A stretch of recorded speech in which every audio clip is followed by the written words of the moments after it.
On to matters maize crisis, 3 legislators from the Rift Valley region have called on the Ethics and Anti-Corruption Commission to release the names of the masterminds behind the 7 billion shillings maize scandal. The MPs claim that the anti-graft body is being selective in the graft purge and that very powerful executive members are contained in the list of the masterminds. And Mashari with more. A section of MPs from Rift Valley now claim they're yet to receive the names of mastermind behind the 7 billion maize scam. Led by Nandi Hills MP Alfred Ketel, the leaders claim that the reason as to why the names have not yet been unmasked remains a mystery. EACC is still under investigation about what happened in early this year, about who was paid and who was influencing the pay. It is very unfortunate. We want to ask EACC and any other institution that there's the obligation to do investigation, to ensure they move with speed.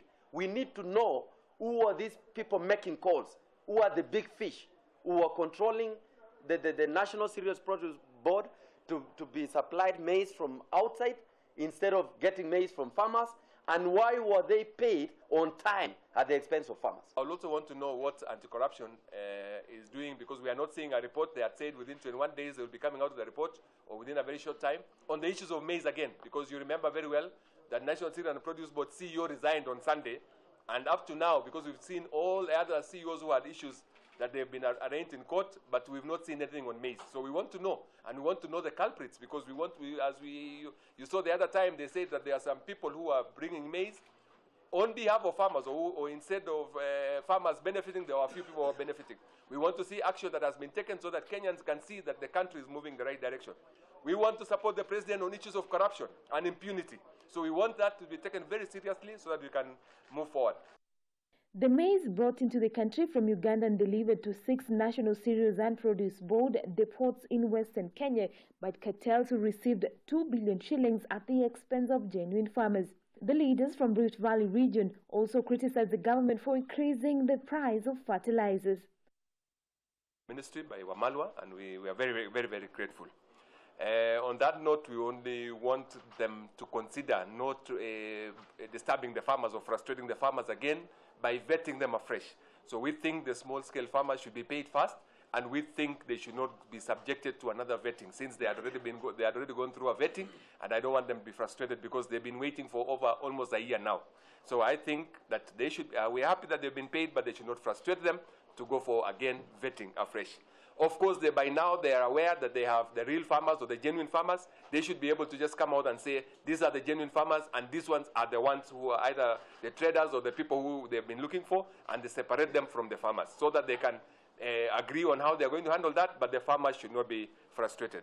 For the benefit of the government, for the benefit of the record, yes, vetting can only come in maybe next season, where we now have to go in for to find out how many farmers are, say, in one given location, the acreage in that particular location, so that we will have accurate figures as to how much they can import, because we don't have enough fertilizer here.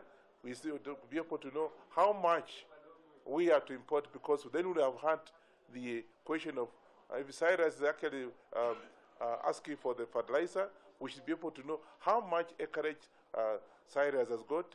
Terrain, the same thing with the terrain, how much it is. So that should come at a much stage. But I don't think at this stage we are actually prepared to have that kind of scenario playing up. Their sentiments come a few hours after the Senate Ad hoc Committee had recommended a 2-month investigation on the maize crisis in Kenya. The rot at the National Cereals and Produce Board was laid bare, exposing how well-connected cartels are minting billions at the expense of farmers. The traders masquerading as farmers were vetted and rejected, rekindling memories of the maize scandal that rocked the country in 2010. Anne Mashira, KUTV.